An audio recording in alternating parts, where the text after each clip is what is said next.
The day I returned from my trip, the safe was empty and my assets were gone.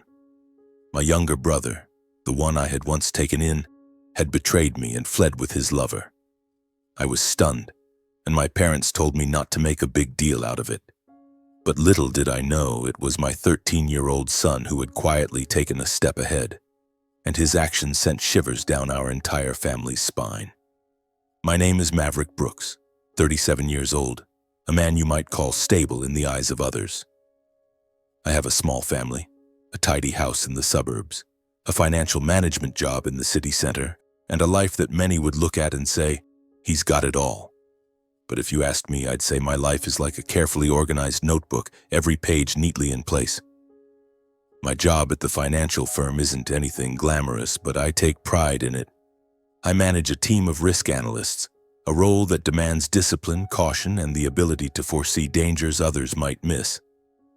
My colleagues respect me, my boss trusts me, and I always try to bring that stability home. Nicole, my wife, calls me the rock of the family. Not because I'm cold, but because I'm always there, steady, no matter what happens. But even rocks can crack, can't they? And indeed, that rock began to show cracks. Unfortunately, the one causing those cracks was Wyatt, my younger brother. Wyatt is 9 years younger than me. He's an entirely different story. If I'm a neatly arranged notebook, Wyatt is a pile of crumpled paper covered in haphazard scribbles with no beginning or end. At 28, he was once a promising programmer in the tech industry, but now, Wyatt is just an unemployed man, fired for fraud and irresponsibility. I don't know the details because Wyatt never shares anything specific. He just called me one afternoon, his voice tinged with a hint of embarrassment, but still carrying that, "It's no big deal, bro," confidence. He said he'd lost his job, his house, and asked if he could stay at my place just for a few weeks to find a new job. I wanted to say no, I really did. But then I remembered my mother's eyes, my father's voice, and the lessons from childhood that I, as the older brother, had to look after him. So I reluctantly agreed, my heart heavy. Wyatt arrived at my house on a drizzly evening. He dragged along an old suitcase, his brown hair a tangled mess, and that familiar half-smile, the one that used to melt our mother's heart whenever Wyatt did something wrong. "Thanks, Maverick," he said, clapping me on the shoulder as if we were still two kids playing in our parents' backyard. But I'm no longer the 15-year-old Maverick, and Wyatt isn't the 6-year-old kid hiding behind me when he got scolded. Now he's an adult, but he still seems to live with the mindset that everything will be forgiven as long as he flashes that smile. Nicole, my wife, wasn't happy about Wyatt's arrival. She didn't say it outright, but I could tell from the way her lips tightened when Wyatt dragged his suitcase through the living room, knocking over a glass of water on the table without apologizing. "Just a few weeks, honey," I whispered to her that night as we lay in bed, moonlight streaming through the curtains. Nicole sighed, her hand gently squeezing mine. "I just want our family to stay peaceful, Maverick. Luke needs his space, and I don't want him disrupted." I nodded, promising her I'd keep Wyatt in check. But deep down, I knew it was a promise I might struggle to keep. Luke, my son, is a special boy. At 13, he's quiet. Not the shy kind of quiet, but the kind that observes everything as if solving a complex puzzle no one else can see. Luke doesn't talk much, but when he does, he always surprises me with his sharpness. I remember once, while I was reviewing financial reports at home, Luke glanced over my shoulder and pointed out a small error in a calculation I'd missed. "Dad, this number doesn't add up," he said, his voice calm as if it were obvious. I just laughed and ruffled his hair. When Wyatt arrived, Luke didn't react much. He nodded a greeting to his uncle and quietly returned to his room with his laptop. But I noticed the way he looked at Wyatt, not with a child's curiosity, but with a wariness, as if he were sizing up a stranger. I thought I was overthinking it, that Luke was just being a sensitive teenager. Wyatt quickly turned our home into a mess. He left dirty dishes in the sink, clothes strewn across the sofa, and even smoked in the kitchen despite knowing Nicole hated the smell of cigarettes. I tried talking to him gently but firmly. "Wyatt, this is my house. You need to respect the rules a bit. He just laughed, nodded, and said, "Relax, bro. I'll clean up right away." But Wyatt's right away stretched into a week and nothing changed. Things got worse when Wyatt brought his girlfriend Abby to live with us. Abby was a young woman with dyed green hair, always chewing gum and talking in a teasing tone. She showed up unannounced one day, dragging a huge duffel bag and smiling as if she were an honored guest. "Maverick, Nicole, thank you so much for letting me stay," Abby said. But I could see Nicole clenching her hands under the dining table, trying to stay calm. I wanted to refuse, to say my house wasn't a hostel, but Wyatt was quick. "Just a few days, bro. Abby's in a tough spot and I can't abandon her." And so once again I swallowed my anger and agreed. They took over Luke's room. He didn't complain, quietly moving his things to our room with his pillow and precious laptop. Nicole exploded that night. "Maverick, you're letting them go too far.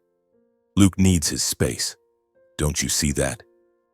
I knew she was right, but I didn't know what to do. Wyatt was my brother, and no matter how he was, I felt a responsibility to help. Maybe it was the legacy of our childhood when my parents always told me, "Maverick, you're the older brother. You have to take care of Wyatt." My childhood with Wyatt was a long story of contrasts. I was the serious kid, always doing homework on time, always obeying our parents. Wyatt was the opposite, mischievous, messy, but always able to make everyone laugh. My mother used to say, "Wyatt is truly the family's gift." But that gift came with a price I had to pay. When Wyatt broke my mother's favorite vase, I was the one scolded for not watching him carefully. When Wyatt skipped school, I was the one apologizing to the teachers. I grew up as the responsible older brother, carrying all the burdens while Wyatt just had to smile to be forgiven. Once, when I was 17, I angrily told my dad, "Why do I have to be responsible for all of Wyatt's mistakes?" He just looked at me, sighed, and said, "Because you're the older brother. You have to be stronger." Now watching Wyatt sprawl on the sofa, phone in hand, laughing with Abby while our home descended into chaos, I felt that old anger rising again. But I held it back, as I always had. I reminded myself that in a few weeks Wyatt would find a job, leave, and everything would return to normal. Nicole started avoiding Wyatt and Abby, only speaking to them when necessary. She spent more time with Luke, trying to make up for the disruption in his life. But Luke remained quiet, his brown eyes always seeming to look far away, as if searching for something I couldn't see. I tried talking to him, asking if he was okay, but Luke just gave a faint smile and said, "I'm fine, Dad." Every night lying next to Nicole, I felt my heart grow heavy. I wanted to protect my family, to keep everything stable, but Wyatt was like a storm, and I wasn't sure how long I could keep this ship steady. One night I heard a strange noise from the living room in the middle of the night. I went out and saw Wyatt sitting at the computer, the screen's light illuminating his face. "What are you doing?" I asked, trying to keep my voice calm. Wyatt flinched, quickly closing the laptop. "Just browsing the web, bro," he said with that familiar smile. I nodded, but the unease in my heart grew stronger. I didn't know that within my own home a secret was forming. And the one holding that secret wasn't me, nor Nicole, but Luke, the 13-year-old boy with cold, sharp eyes and a plan I never could have imagined. The tension in the house grew thicker, like a dark cloud hovering overhead. Nicole became quieter, her eyes often sweeping over Wyatt and Abby with undisguised irritation. She stopped trying to keep the peace, no longer inviting them to join us for family dinners. Instead, she spent her time with Luke, helping him with his homework or watching the sci-fi movies he loved. One evening, as I was checking work emails in the bedroom, Nicole walked in and closed the door with a soft but resolute click. She sat down beside me, her hands clasped tightly together, and said, "Maverick, I can't take it anymore. We need space, time to breathe. I want us to go somewhere for a few days, just the three of us." Her voice trembled, not with anger, but with exhaustion. I looked into her eyes and saw the weariness of a woman who had been trying to hold everything together, and I knew she was right. This house was no longer a sanctuary, it was becoming a battlefield. "Okay," I said, placing my hand on hers. "We'll go. A short trip, just a few days. It might be good for all of us, especially Luke." Nicole nodded, but her eyes were still filled with worry. "What about Wyatt and Abby?" she asked, her voice lowering as if afraid someone might overhear. I sighed, feeling a weight pressed down on my chest again. "I'll tell Wyatt to watch the house. They'll be fine." The next morning, I called Wyatt into the living room. He plopped down on the sofa, one leg slung over the coffee table, his hands still fiddling with his phone. Abby was in the other room, pop music blaring from a Bluetooth speaker, making me frown. "Wyatt," I began, keeping my voice calm. "We're planning to go on a trip for a few days. I need you to stay and look after the house. Can you handle that?" Wyatt looked up, that familiar smile spreading across his face. "Of course, bro. I'll keep everything in order. You guys just go and enjoy." There was something about the way he said it, too quick, too eager, that made a flicker of doubt cross my mind. I told him to lock the doors carefully, check the security cameras, and not do anything foolish. Wyatt nodded enthusiastically, but his eyes darted away as if hiding something. Preparations for the trip happened quickly. Nicole picked a coastal resort a few hours' drive from home, a place with gentle waves and trails winding through pine forests. "Luke will love it," she said, her eyes lighting up for the first time in weeks. I smiled, trying to let her excitement rub off on me, but there was a strange emptiness inside, as if I were leaving something important behind. Luke, as usual, didn't say much about the trip. He just nodded when I asked if he wanted to bring the drone I'd given him for his birthday. "Sure, Dad," he said in his even tone, then went back to his laptop. I wanted to ask what he was doing, but instead I just ruffled his hair and walked away. The day we left, the sky was clear, the sun a brilliant gold. I drove, Nicole sat beside me, and Luke was in the back, earbuds in, eyes glued to his phone screen. Wyatt and Abby stood at the front door, waving as if seeing off a departing train. "Have fun, you guys," Wyatt called out, his grin so wide I almost believed he genuinely wished us well. I glanced at Nicole and saw her staring out the window, her hand gripping the seatbelt tightly. "You okay?" I asked. She nodded but didn't look at me. "I just hope this trip brings us closer together," she whispered. The resort was picturesque. Wooden cabins were scattered among pine trees, the salty sea air mingling with the scent of resin. Nicole relaxed immediately, pulling Luke along for a walk on the beach, laughing loudly as he tried to jump over the waves. I stood at a distance watching them, trying to let this moment erase the tension in my heart. But I couldn't. Something felt off, like a discordant note in a symphony. That first evening, we had dinner outdoors under twinkling lanterns. Nicole shared a story about her first time at the beach as a child, when a wave swept away her sandals. Luke listened, occasionally smiling, but his eyes remained distant. I tried to draw him into the conversation. "What do you think of this place, Luke? Want to try surfing tomorrow?" He looked at me, thought for a moment, and said, "It's okay, Dad, but I'd rather walk in the forest." His voice was soft, but something about it made me feel he wasn't truly excited. "Is there anything you want to tell me?" I asked, lowering my voice so Nicole wouldn't hear. Luke met my gaze, a strange glint in his brown eyes, then shook his head. "Nothing, Dad. Everything's fine." But those words, instead of reassuring me, only made me more uneasy. That night, lying on the wooden bed in the cabin, I couldn't sleep. Nicole was curled up beside me, her breathing steady, while Luke slept on a fold-out bed in the corner, his laptop tucked beside his pillow. I looked at him, at the way he clutched his pillow as if guarding a secret. I shook my head, telling myself I was imagining things. I picked up my phone and texted Wyatt, "Is the house okay? Are the security cameras working?" The message went through, and just a few minutes later, Wyatt replied, "All good. No need to worry." I stared at the text, trying to convince myself he was keeping his promise. On the second day, I tried to immerse myself in the atmosphere. I went for a walk with Luke on a forest trail where sunlight filtered through the leaves, casting patterns of light and shadow on the ground. He walked beside me, silent, hands in his pockets. "Do you like this place?" I asked, trying to break the quiet. Luke nodded but said nothing. I stopped and put a hand on his shoulder. "Luke, I know things at home haven't been easy lately. If you want to talk about anything, you can tell me, okay?" He looked up, his gaze so sharp it startled me. "I know, Dad, but not everything needs to be said, right?" I stared at him, unsure how to respond. On the third day, as we packed to head home, I felt a mix of relief and anxiety. I wanted to get back to check if everything was truly okay, as Wyatt claimed.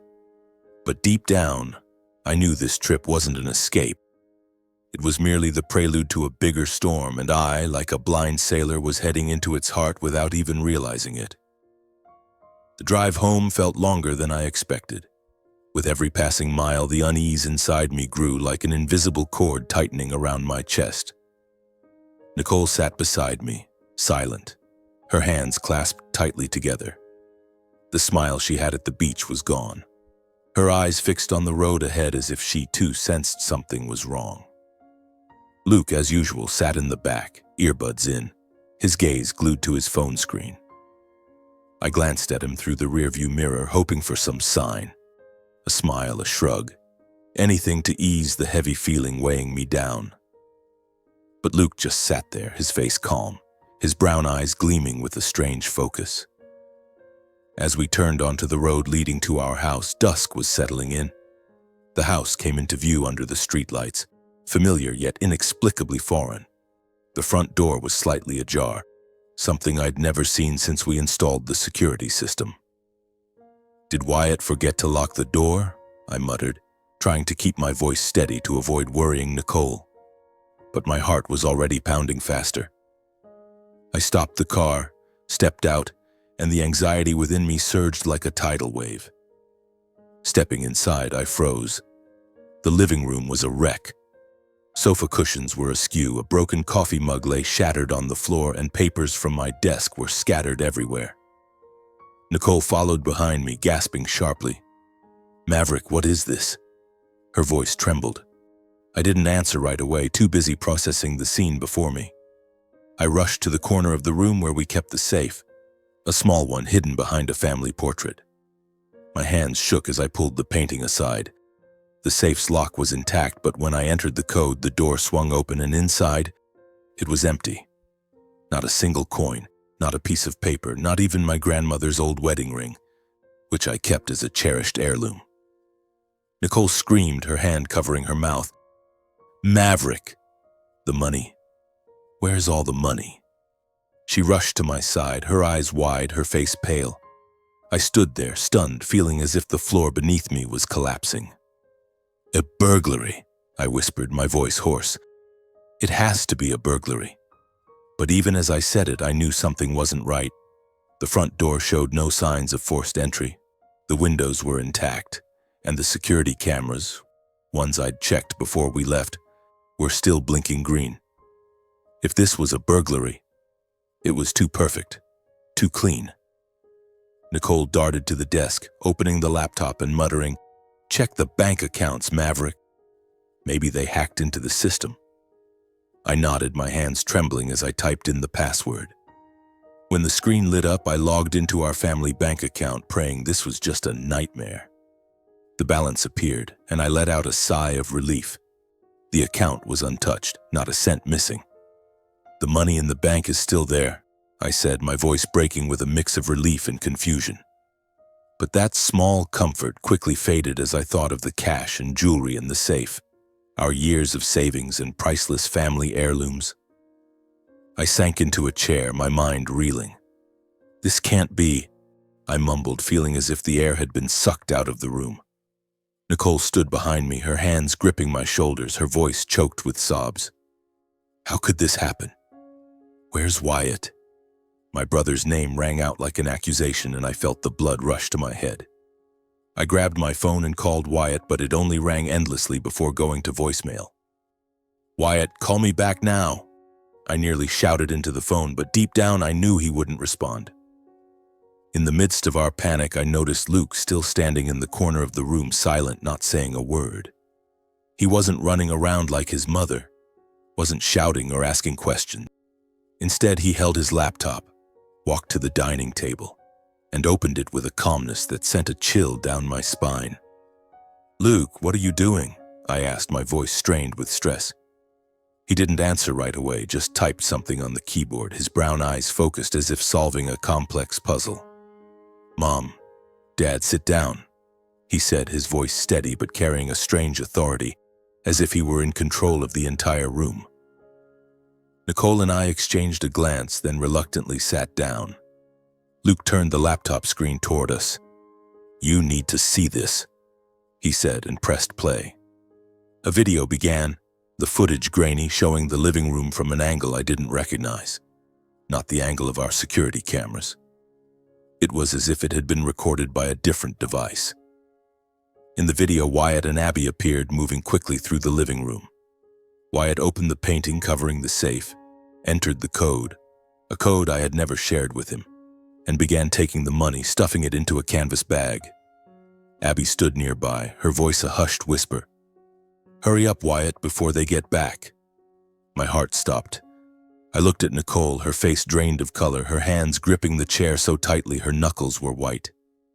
"Luke, how did you get this?" I asked, my voice trembling. He didn't answer right away, instead switching to another file on the laptop. This time, it was a screen recording showing Wyatt's actions on a computer. I recognized the interface of my online banking and Wyatt's attempts to enter the password, failing each time, the screen flashing an error message. "I changed the password before we left," Luke said, his voice still calm. "I knew he'd try, but I didn't let him get the money in the bank." Before I could process what was happening, Luke opened an audio file. Wyatt's voice came through clear as day, mixed with Abby's laughter. "When they go on their trip, we'll have our chance. Take the money, then get out of here. My brother loves me too much, he won't call the police." Abby giggled. "You're a genius." The recording ended, and the room fell silent. I felt as if someone had stabbed me in the chest, not because of the stolen money, but because of the betrayal. Wyatt, my little brother, the one I'd protected since childhood, had planned to rob me of everything I'd built. Nicole broke down, covering her face and sobbing, but I couldn't move. I just stared at Luke, my 13-year-old son, who had just unveiled a brutal truth with the composure of a seasoned investigator. "Luke," I whispered, my voice faltering, "why didn't you tell me?" He looked at me, his gaze sharp but not devoid of emotion. "I wanted to be sure, Dad," he said. "I wanted proof, and I got it." I sat there, my mind spinning, my heart heavy. I wanted to scream, to punch the wall, to chase after Wyatt and demand back what belonged to my family. But above all, I was stunned by Luke, the boy I thought I knew so well but now realized I knew nothing about. He had silently observed, gathered evidence, and prepared for this moment while Nicole and I were consumed by our own emotional storm. In Luke's eyes, I saw a terrifying maturity, a resolve I never could have imagined in a 13-year-old.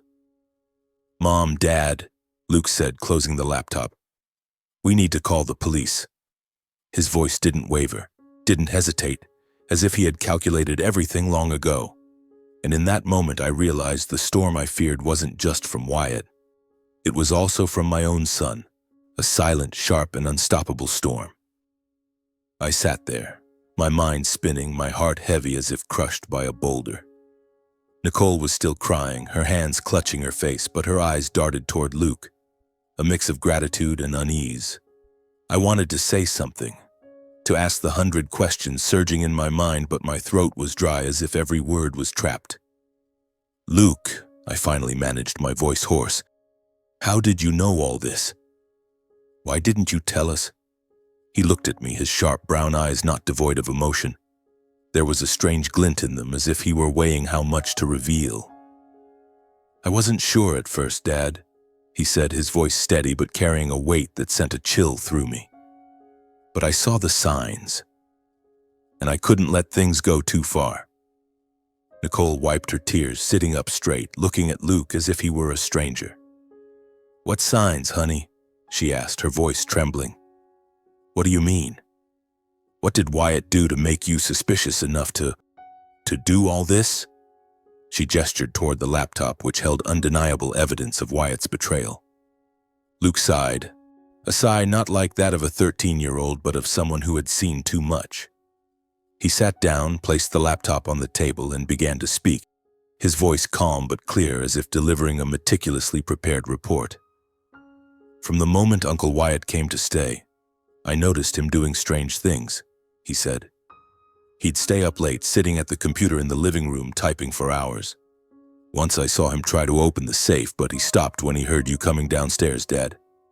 I thought he was just curious at first, but then he started asking me about the security cameras, the Wi-Fi password, even how you manage the bank accounts."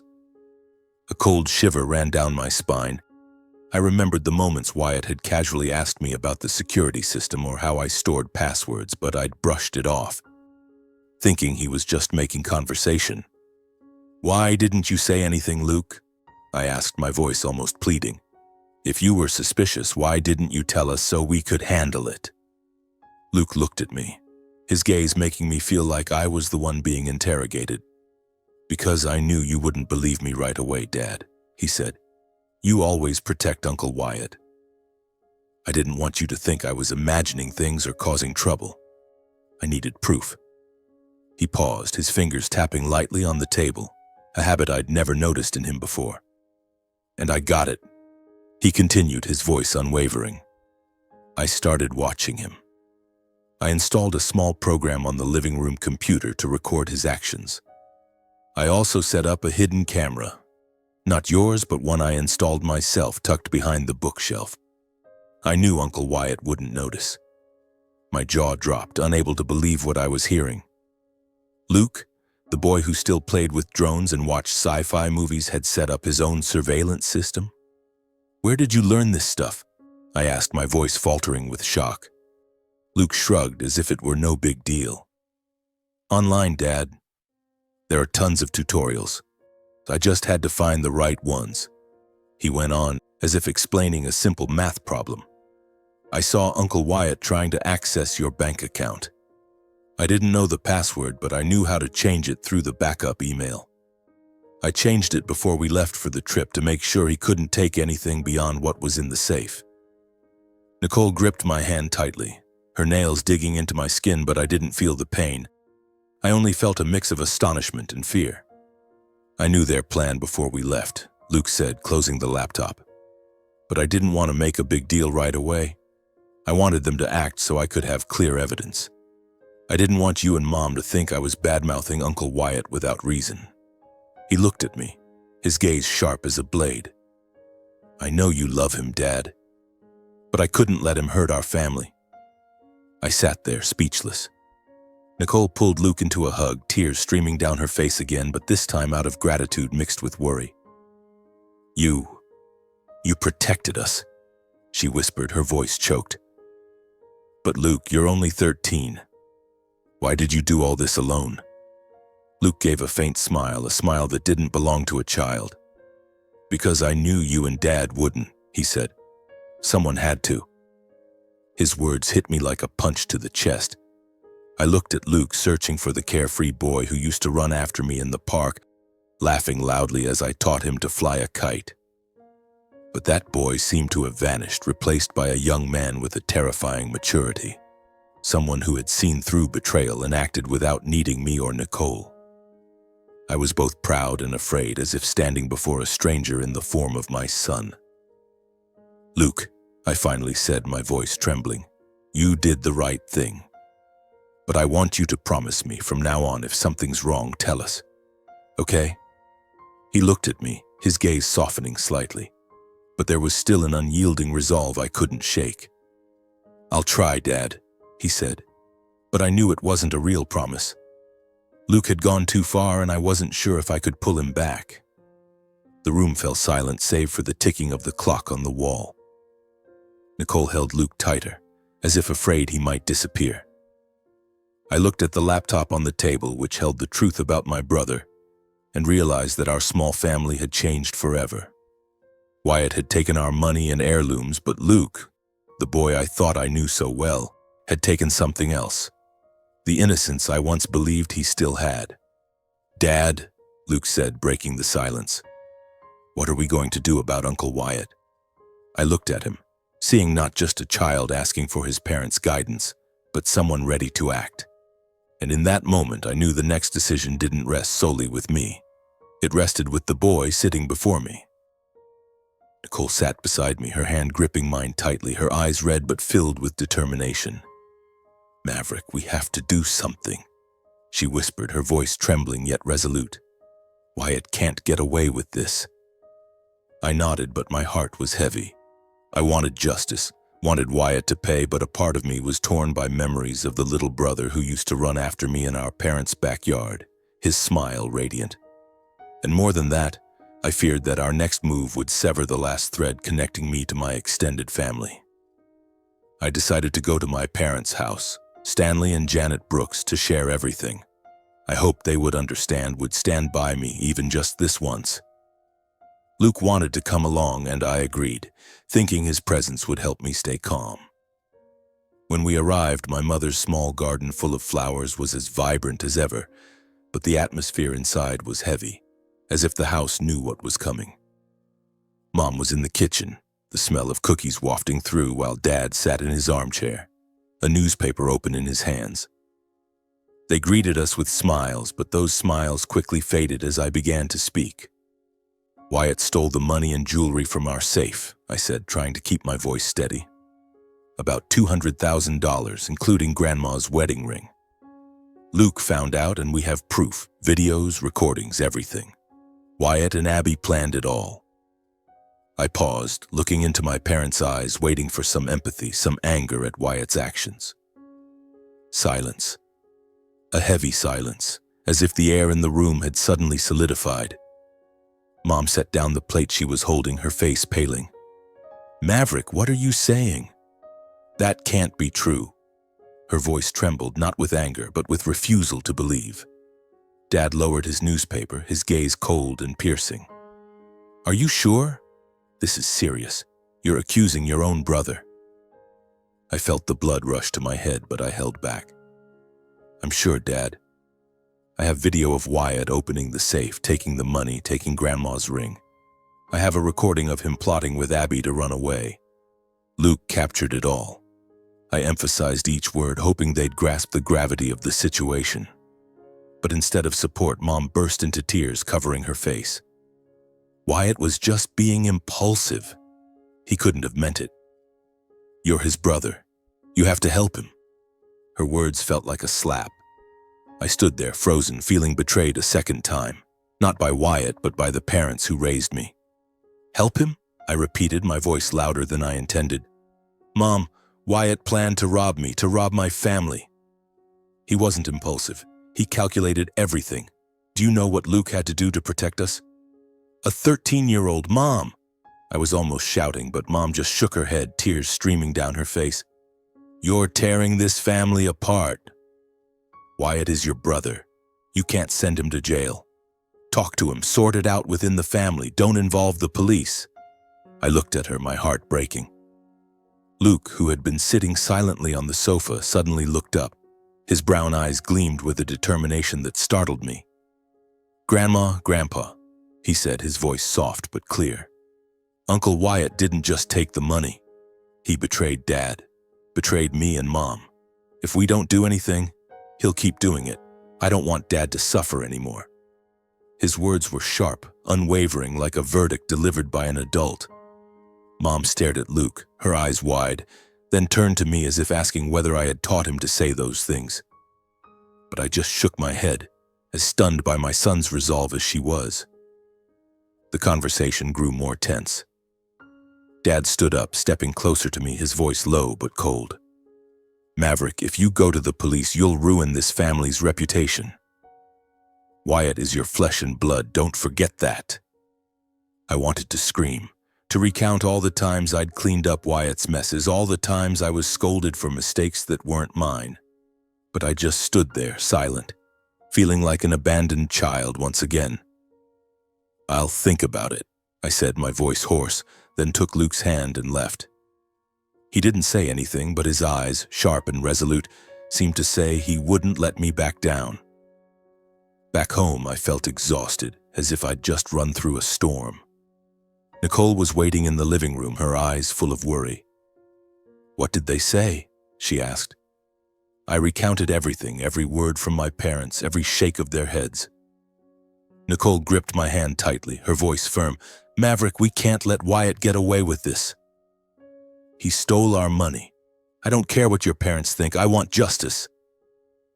I looked at her, seeing the anger in her eyes, but I couldn't respond right away. The pressure from my parents, the memories of all the years I'd carried Wyatt's burdens made me hesitate. "The bank account is still safe, thanks to Luke," I said, trying to soothe her. "We only lost $200,000 from the safe and some jewelry. Maybe we should talk to Wyatt first." Nicole shook her head, her eyes flashing with disappointment. "Maverick, are you still protecting him after everything he's done?" Her voice rose, and I felt the distance between us widen. Luke, sitting in the corner of the room, looked up at us. "Mom, Dad," he said, his voice calm but cutting. "Uncle Wyatt won't stop. If we don't act, he'll do it again. I don't want that." His words sliced through the air, and I saw Nicole nod, though her eyes were still filled with unease. The days that followed were heavy with an atmosphere like a suppressed storm. Nicole and I barely spoke, each of us lost in our own thoughts. She wanted to call the police, wanted Wyatt to pay for his betrayal, but I hesitated, torn by my mother's plea. "Don't make a big deal out of this, Maverick."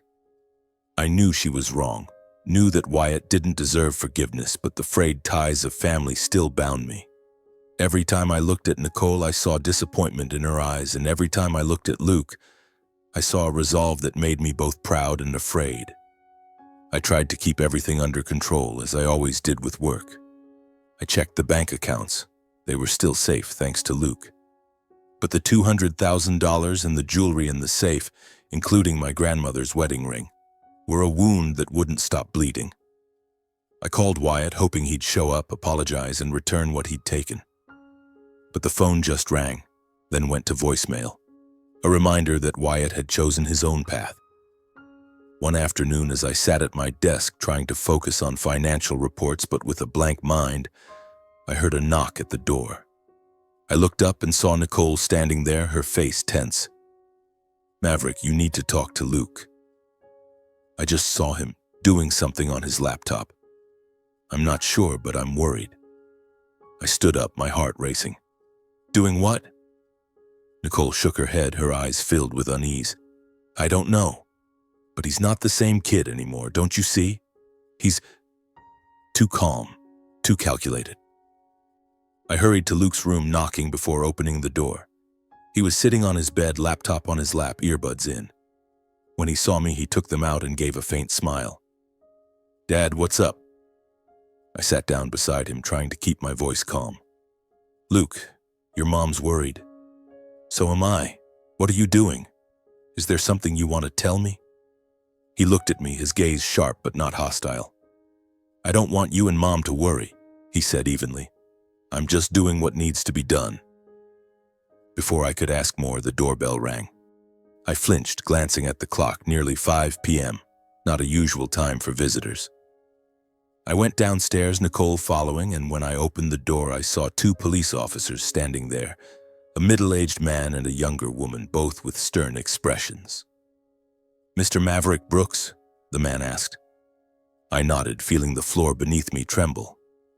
"We received a tip about a theft at your residence with substantial evidence involving Wyatt Brooks and someone named Abby. We need your confirmation." I stood frozen, my mind reeling. A tip? Who sent it? But as soon as I asked, I knew the answer. I turned and saw Luke standing on the stairs holding his laptop, his face calm as if he'd anticipated this moment. "I did it, Dad," he said, his voice steady. "I sent the video, the screenshots, and the audio recording to the police. I also wrote a summary report so they'd know exactly what Uncle Wyatt and Abby did." Nicole gasped, her hand covering her mouth. "Luke." You, she whispered, her voice breaking. I looked at him, my heart pounding with a mix of awe and panic. When did you do this? Why didn't you tell us? Luke stepped down, placed his laptop on the dining table, and opened a text file. I saw a meticulously written report clearly structured with headings: evidence of theft, actions of Wyatt Brooks and Abby, incident summary. It didn't look like the work of an 8th grader. It looked like a lawyer's case file. I did it last night, Luke said, his eyes meeting mine. I knew you were hesitating because of Grandma and Grandpa. But Dad, Uncle Wyatt won't stop. I didn't want you and Mom to live in fear anymore. I sent everything to the police through an anonymous email, but I included your names in the report so they'd know it's our house. I'm sorry for not asking first, but I had to do it. I felt like I was being pulled into a whirlwind. Luke, my son, had acted behind our backs with a decisiveness I'd never seen in anyone, let alone a 13-year-old. Nicole stepped forward, wrapping her arms around him, tears streaming down her cheeks. Luke, you've made me so proud, but I'm scared. You're so young, you shouldn't have to carry this alone. He let her hug him, but his gaze didn't waver. I'm fine, Mom, he said. I just want to protect our family. The male officer cleared his throat, pulling me back to reality. Mr. Brooks, we've reviewed the evidence. It's very clear. We've issued a warrant for Wyatt Brooks and Abby to assist with the investigation. We'll also need your cooperation. I nodded, but my mind was still spinning with the image of Luke sitting at his laptop, typing that report with cold precision. I looked at him, wanting to say something, thank him, scold him, or just ask why, but the words wouldn't come. Thank you, Luke. I finally whispered, my voice hoarse. He just nodded as if it were the most obvious thing in the world. That evening, after the police left, I sat with Nicole in the living room. She held my hand, but her eyes were filled with unease.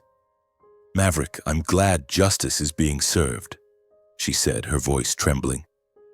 But Luke, he's so composed, so decisive. A 13-year-old shouldn't be like this, should they? I didn't answer, only looked up the stairs where light still spilled from Luke's room. He hadn't asked for permission or waited for us to decide. He acted like an adult, like someone used to facing the darkness alone. I stood up, walked to Luke's room, and knocked lightly. He looked up, his gaze calm but piercing. Dad, what's up? He asked. I sat down beside him, searching for words.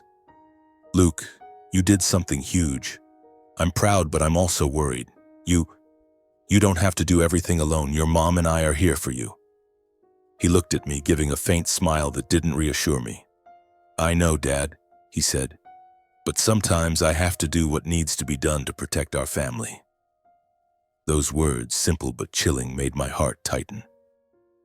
When I left Luke's room, closing the door with a soft click, I felt a heavy weight in my chest.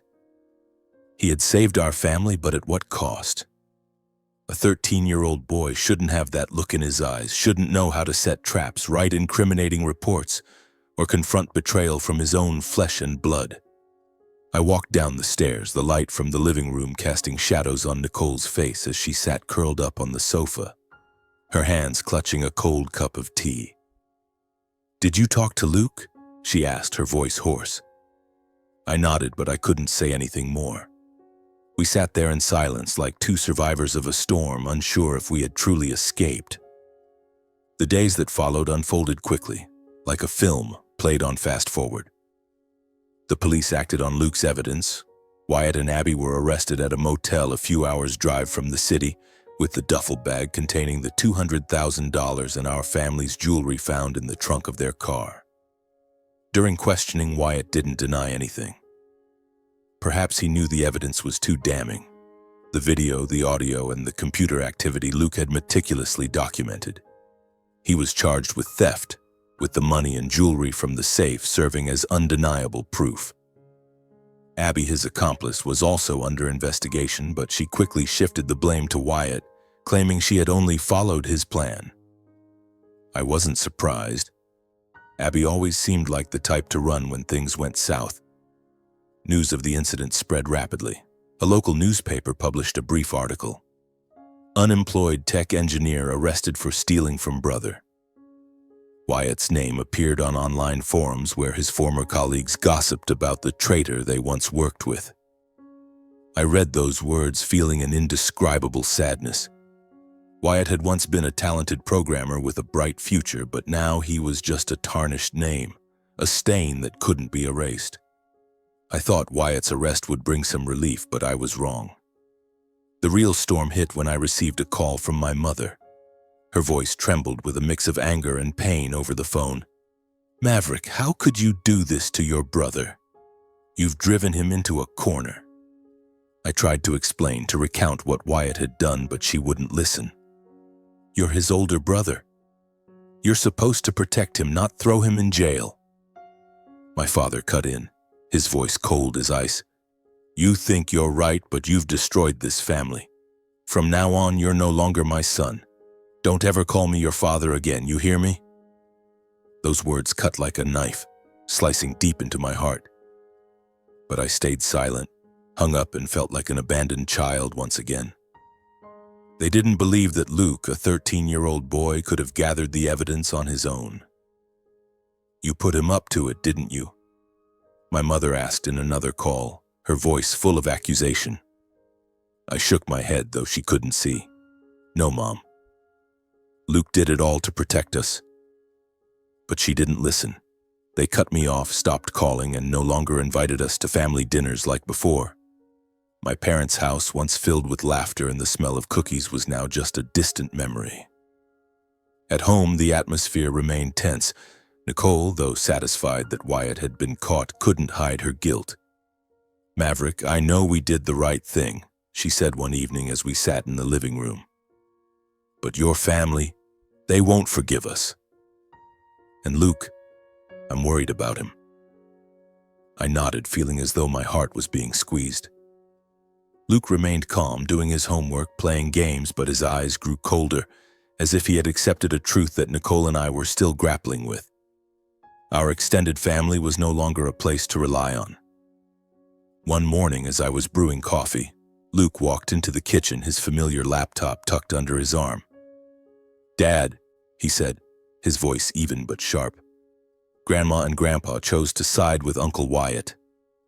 They're wrong. If they don't stand with us, they're not family anymore." Those words, cold and ruthless, sent a shiver down my spine. "Luke," I said, setting my coffee down, "don't say that. They're still your grandparents."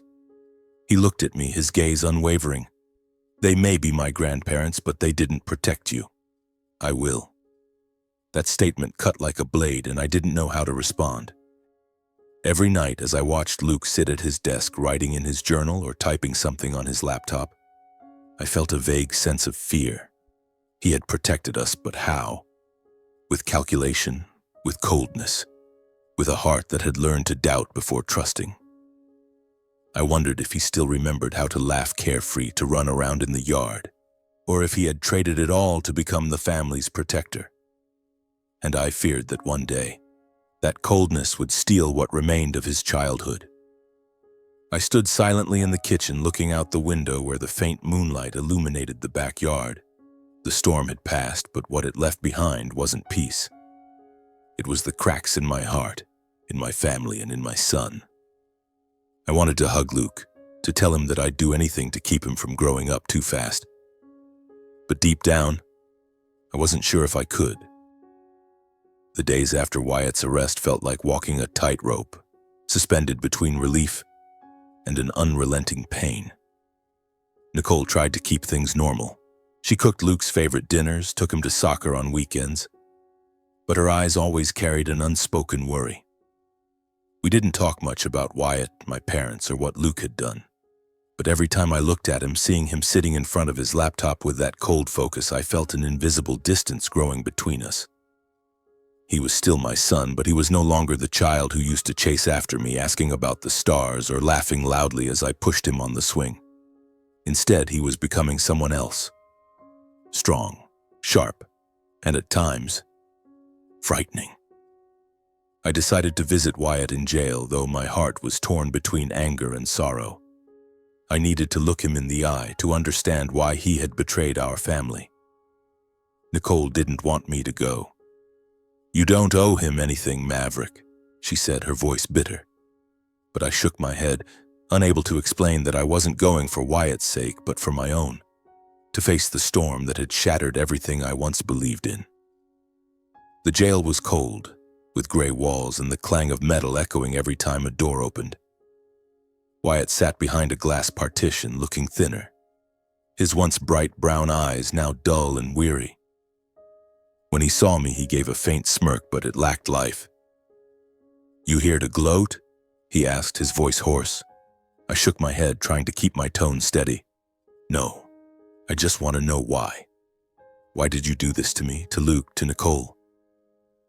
Wyatt bowed his head, his hands clenching tightly on the table. "I don't know, man. I needed the money. I thought you wouldn't care, that you had enough to not notice." His words cut like a knife, but they didn't surprise me. Wyatt had always lived with the belief that everything would be forgiven, that I'd always be the older brother cleaning up his messes. But then he looked up, his eyes suddenly trembling. "Maverick, you know, that kid, Luke, he's not normal. He sent me a letter. Reading it gave me chills."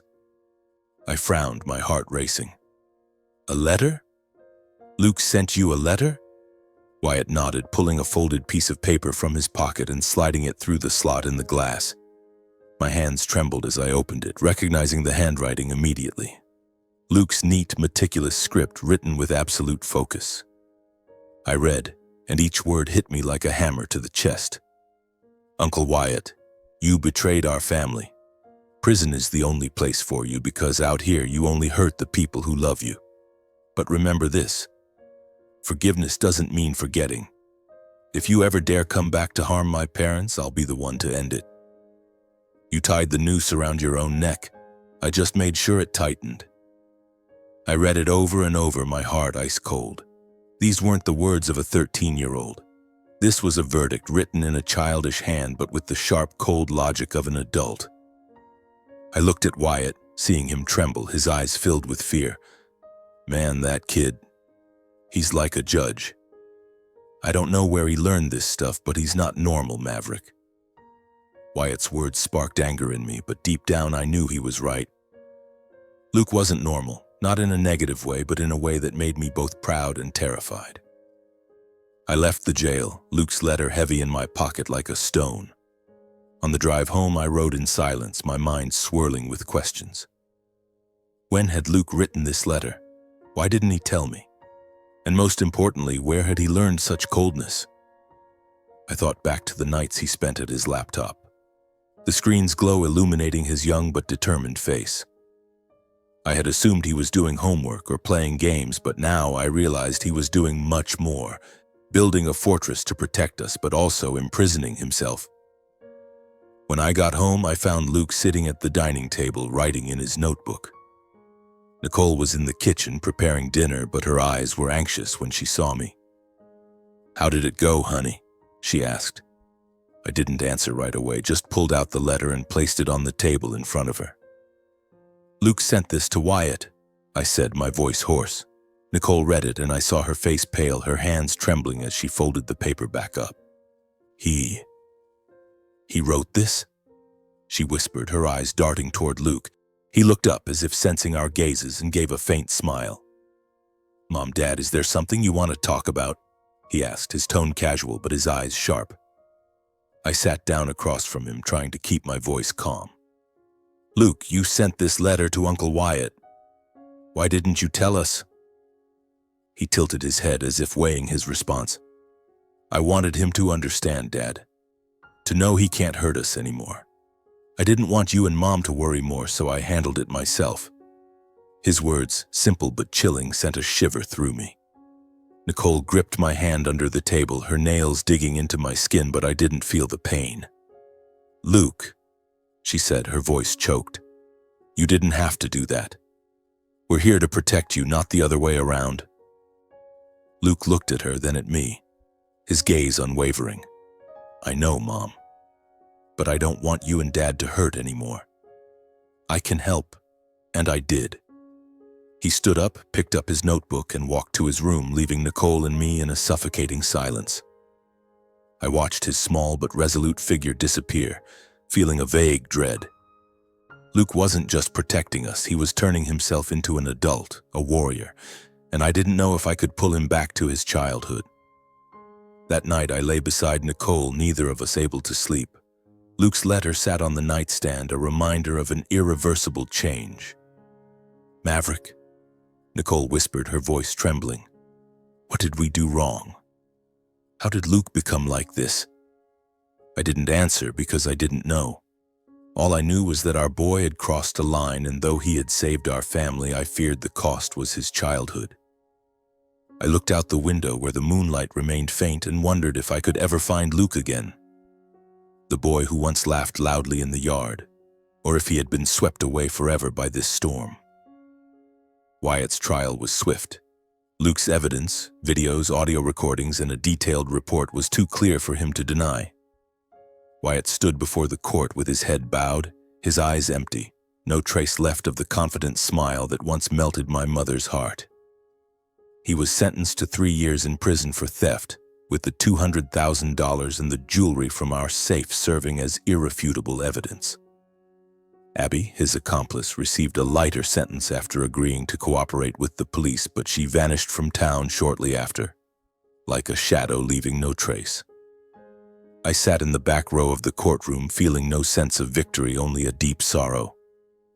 Wyatt, my little brother, had destroyed his own future, and I could do nothing to save him. My parents didn't show up at the trial. They called me once after Wyatt's sentencing, my mother's voice choked with tears over the phone. "Maverick, what have you done to this family? You put your brother in prison, and now we have nothing left." My father cut in, his voice cold as stone. "Don't call us again, Maverick. You've chosen your path." Those words were like a final cut, severing the last thread connecting me to them. They disowned me, Nicole and Luke. Family dinners, afternoons in the garden filled with flowers. Now they were just memories, as faint as the moonlight outside the window. Nicole was heartbroken, but she stood strong for me and Luke. "We did the right thing, Maverick," she said one evening as we sat in the living room, the soft yellow light casting shadows on the walls. Wyatt had to face the consequences, and Luke, he did it for us. But her voice trembled, and I knew she carried the same guilt I did. She hugged me, her arms gripping tightly as if afraid that letting go would mean losing each other. "We'll get through this, won't we?" she whispered. I nodded, but deep down I wasn't sure. The storm had passed, but it left cracks that could never be mended. Luke, meanwhile, maintained his unsettling calm. He went to school, did his homework, played soccer with friends, but his eyes no longer held the carefree spark they once did. They were sharp, mature, as if he had seen too much for a 13-year-old to bear. I tried to pull him back, taking him fishing, watching superhero movies, but every time I asked about what had happened, he only gave a faint smile and said, "I'm fine, Dad. It's over." But I knew it wasn't. It was never truly over. One night after Nicole had gone to bed, I went to check on Luke. He was sitting at his desk writing in his notebook, the light from the desk lamp illuminating his face. I stood at the door, quietly watching, my heart tightening as I saw him write with absolute focus, as if drafting another verdict. "Luke," I called softly. He looked up, his eyes glinting with a resolve that sent a shiver through me. "Dad, I'm just writing in my journal," he said, his voice even. "I want to remember everything so I never forget." I sat down beside him, searching for words. "Luke, you don't need to remember everything. You're young, you have your whole future ahead. What happened? Let Mom and Dad handle it, okay?" He looked at me, giving a faint smile that didn't reassure me. "Dad, I know you and Mom want to protect me. But I want to protect you too. If I hadn't done anything, Uncle Wyatt would have done it again. I don't want our family to get hurt anymore." His words, simple but sharp, left me unable to argue. I placed a hand on his shoulder, hoping the touch would bring him a little closer to me, even just a bit. Our story came to a close, but its echoes lingered. Wyatt in prison, my parents estranged, and our little family standing among the fragments of the past. Nicole and I tried to rebuild day by day, moment by moment, but Luke's eyes always reminded me that nothing would ever be the same. One evening, after he had gone to sleep, I stood by his bedside, looking at his peaceful face in the dim light. I wanted to believe he was still my little boy, but deep down, I knew he had become someone else. Strong, cold, and mysterious in a way I could no longer fully grasp. "Luke," I whispered, my voice choked. "I'm sorry." I left his room, closed the door, and stood in the darkness of the hallway. Outside, the moonlight remained faint, a reminder that the storm had passed, but what it left behind had changed us forever. And in my heart, a question lingered. Was Luke still my little boy, or had he become someone even I could no longer understand?